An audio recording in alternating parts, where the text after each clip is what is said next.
যেই কর্মকাণ্ডে এত আগ্রহ ইসরায়েল ও যুক্তরাষ্ট্রের, সেই পারমাণবিক কর্মসূচিতে এমন নিষেধাজ্ঞা দিল ইরান, যাতে আরেক দফা জব্দ হল যুক্তরাষ্ট্র।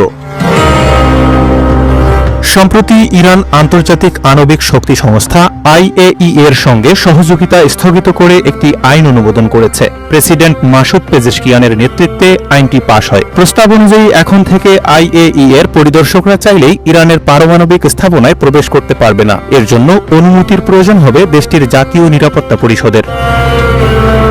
এর আগে ইরানের পররাষ্ট্রমন্ত্রী আব্বাস আরাকচি বলেন, IAEA এর প্রধান রাফায়েল গ্রোসি, যিনি ইসরায়েল ও যুক্তরাষ্ট্রের হামলার নিন্দা জানাননি, তিনি এখন আর চাইলেই ইরানে প্রবেশ করতে পারবেন না।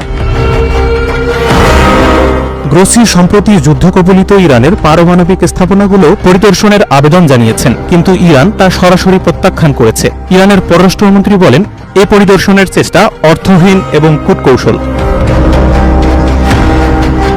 এদিকে ইরানের কায়হান নামে একটি পত্রিকা দাবি করেছে গ্রোসি একজন ইসরায়েলি গুপ্তচর এবং তার মৃত্যুদণ্ড হওয়া উচিত। যদিও ইরান সরকার বলেছে IAEA এর প্রধান বা সংস্থার কর্মীদের প্রতি কোনো হুমকি দেওয়া হয়নি। 12 দিনের যুদ্ধে ইসরায়েলের হঠাৎ হামলায় ইরানের পারমাণবিক ও সামরিক স্থাপনাগুলো ব্যাপকভাবে ক্ষতিগ্রস্ত হয় এবং দেশটির বেশ কয়েকজন শীর্ষ সামরিক কর্মকর্তা ও বিজ্ঞানী নিহত হন। জবাবে ইরান ও ইসরায়েলে ক্ষেপণাস্ত্র ও ড্রোন হামলা চালায়।